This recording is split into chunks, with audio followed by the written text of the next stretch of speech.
Basically now, I mean, everybody's already covered their topics and their sections, and the main point that Castelli is trying to get across is that emotion and reason do go hand in hand. They're, as he calls them, the dialectical partners.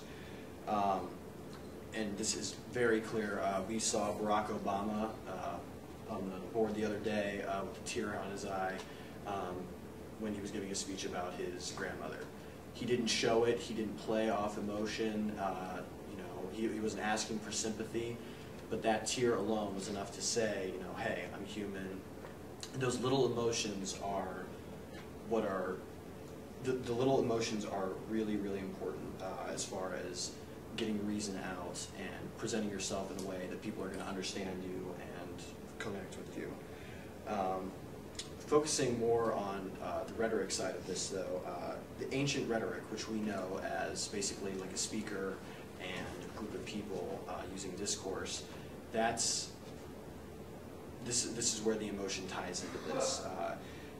An example of this would be like Feed the Children. We see these commercials all the time for feed the children and save people. And a lot of times, they're asking for money, but do we give money? Not all the time. Some people do. The importance here is that they need to get that message across. The message that we need to, in fact, save these children. The rhetoric is, it's crucial. To actually be rhetoric, people have to be moved. And using emotion, that can sometimes either manipulate the situation, but the goal should be to just use basic emotions to connect with people to get the message across, but not to manipulate them into believing something. And going to the whole psychoanalysis aspect of this, we saw Dr. Douglas and Pat 2 weeks ago talking about sleeping with his mother and something else. But the whole point of this was to get across that the rhetor needs to set in motion for the audience to work out the issues for themselves. In this case, it was confronting the issue of sleeping with his mother. But the main point here is that the analyst needs to set a almost mutual ground for the rhetor and the audience to connect. Let's see, and then moving on to what the majority of people have talked about today, which is eros, or love factor. This also relates back to the emotion, simply because love is a driving force in the world around us. Freud, Lear, and Socrates all say that love represents a creative energy in the world all around us, and as far as people goes, it makes us who we are. It gives us an identity.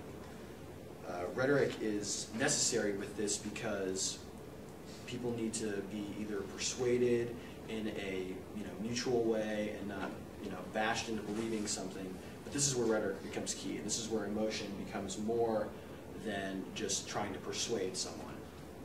With love, we need to all be able to make our own collective decisions.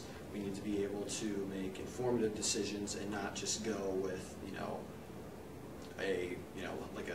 like Joe said, like a Hitler. We can't follow a really good public speaker. We need to have this idea of who we are, and this being of ourselves kind of incorporates, it makes the world around us. And so with this emotion, we need to make informative decisions. Again, the goal of rhetoric here, though, is to not manipulate the situation using emotion. It's simply to provide a connection with your audience and an understanding. The analyst or rhetoric needs to get across a point, but doesn't need to bash the person into believing something or carry the situation out for them. The audience or the analyst needs to actually make that decision for themselves, and that's the goal of rhetoric. And Katie's now going to kind of sum up the whole thing for everyone.